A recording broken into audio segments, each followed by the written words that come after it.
सिंगरौली जनपद पंचायत बैडन ग्राम पंचायत गढ़हरा द्वारा राष्ट्रीय जल पुरस्कार 2024 हेतु नामांकन दर्ज किया गया था, जिसमें प्रारंभिक स्तर पर शॉर्टलिस्टेड होने के उपरांत जल शक्ति मंत्रालय भारत सरकार द्वारा भौतिक सत्यापन कराया गया।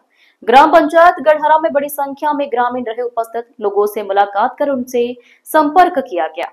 जिला पंचायत द्वारा कराए गए कार्यों को देख डिप्टी डायरेक्टर धीरज कुमार ग्रामीणों से रूबरू हुए, जिन्होंने जिला पंचायत द्वारा कराए गए कार्यों की सराहना की। साथ ही उन्होंने बताया कि गदर में कंचन नदी का निरीक्षण किया गया, जहां पाया गया कि पानी के रिसाव को रोका गया है। जो नदी का पानी था पूर्व में पूरी तरह से सूख गया था, जिससे आज आसपास के ग्रामीण इसका भरपूर लाभ उठा रहे हैं। जीव जंतु से लेकर मवेशी सहित किसान भरपूर इस्तेमाल कर रहे हैं। नदी के पानी को रोकने के जल संरक्षण को बचाने के लिए जिला पंचायत द्वारा अच्छा कार्य किया गया, जिसकी डिप्टी डायरेक्टर ने सराहना की। वहीं जिला पंचायत कार्यपालन अधिकारी गजेंद्र सिंह नागेश ने से जब चर्चा की गई तो उन्होंने बताया कि जो राष्ट्रीय पुरस्कार होते हैं उसके लिए एक प्रविष्टि दर्ज की गई थी। एक तो जिले के लिए साथ एक बेस्ट जल पुरस्कार गढ़हरा के लिए शॉर्ट लिस्ट हुआ था। जल आयोग से आए डिप्टी डायरेक्टर ने रिपोर्ट तैयार कर अपने संबंधित विभाग को भेजा है। जो भी गढ़हरा में जल संरक्षण और जल संवर्धन के कार्य हुए हैं उनको देखा है और उनका परीक्षण किया है। उम्मीद करते हैं कि सिंगरौली जिले के लिए आगामी दिनों में अच्छी खबर आएगी। ग्लोबल इंडिया टीवी सिंगरौली से बंशमणि द्विवेदी की रिपोर्ट।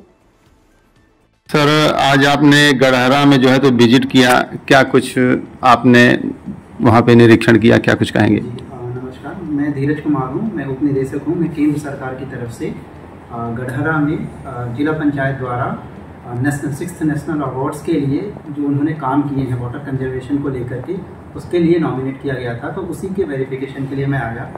तो मेरे द्वारा कंचन नदी का विजिट किया गया है। वहाँ पे इन्होंने गैवियन मैसनरी स्ट्रक्चर, जो कि बहुत ही एक इनोवेटिव अप्रोच है, इसमें इन्होंने जो ट्रेडिशनल गैवियन स्ट्रक्चर होता है उसमें मैसनरी वर्क करके पानी के रिसाव को रोका है, जिससे पानी एक साइड में ठहरता है और इससे ग्राउंड वाटर रिचार्ज में भी मदद मिलती है और वो ठहरे हुए पानी से आसपास के लोग अपने खेतों की सिंचाई में भी इस्तेमाल कर सकते हैं। तो जो नदी कई सालों से पहले सूख गई थी, वो ग्राम पंचायत की एफर्ट्स के कारण, जो कि मैंने कल मैंने द्वारा जो प्रत्यक्ष देखा गया कि आज उस नदी में पानी है और थोड़ा नहीं बहुत ज़्यादा ही स्तर पे पानी था। इसके एक और जो मुझे पता चला कि इससे ग्राउंड वाटर का लेवल स्तर भी जो है 1.2 मीटर बढ़ गया है।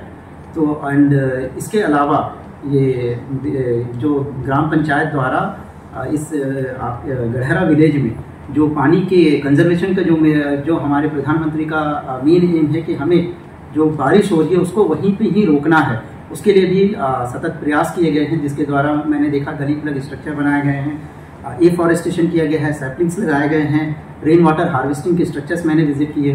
तो ओवरऑल जो मुझे दिखा कि काफ़ी बहुत ही अच्छा प्रयास किया गया है और ख़ास करके हमारे सीईओ साहब द्वारा इनके ही प्रयास है, जो कि मुझे पता चलता है 2023 में ही कंचन नदी को रिवाइवल का जो इन्होंने इनिशिएटिव लिया एंड आज वो विजिबल भी है। एंड किसानों से जो मेरी मुलाकात हुई तो उनकी बातों से और उनको जो आज वो खुश हैं कि पहले पानी नहीं था, उन्हें पानी दिया, वो खेती भी कर पा रहे हैं, तो वो एक कहीं ना कहीं पॉजिटिव डेवलपमेंट को दर्शाता है। Thank you. सिंगरौली ज़िले में जो राष्ट्रीय जल पुरस्कार होते हैं उसके लिए अपनी प्रविष्टि दर्ज की थी। तो एक तो ज़िले की थी और साथ ही साथ एक बेस्ट जल पुरस्कार के लिए गढ़हरा ग्राम की भी एंट्री थी। तो उसमें जो हमारे कार्य हैं या जो हमने अपनी प्रस्तुति दी थी तो उसके वेरिफिकेशन के लिए गढ़हरा का नाम शॉर्टलिस्ट हुआ है और उस शॉर्टलिस्ट होने के तरीके में उनको एक ग्राउंड ट्रूथिंग करनी रहती है। तो ये उप निदेशक महोदय आए थे और इन्होंने गढ़हरा में जो भी जल संरक्षण के और जल संवर्धन के कार्य हुए हैं उनको देखा, उनका परीक्षण किया है और अपनी वो रिपोर्ट वहाँ पे जहाँ पे उनके लिए निर्दिष्ट होगा वो भेजेंगे। तो मुख्य रूप से अगर इसको समझें कि गढ़हरा के जो कार्य थे, जैसे उसमें जो स्पेसिफिक है नवाचार का कार्य है, जो उप निदेशक जी ने उसकी तारीफ भी करी, जैसे कि जो गैबियन मैसनरी स्ट्रक्चर है, इसके माध्यम से न केवल कंचन नदी के पुनरुद्धार का कार्य हुआ है लेकिन भूगर्भीय जल का भी संरक्षण हुआ है और उसका समाज के द्वारा, कृषकों के द्वारा भी कृषि प्रयोजन से उपयोग किया जा सक रहा है। इस तरीके से जो भी गतिविधियाँ उन्होंने देखी और उम्मीद करते हैं कि ज़िले के लिए कुछ अच्छी खबर आएगी।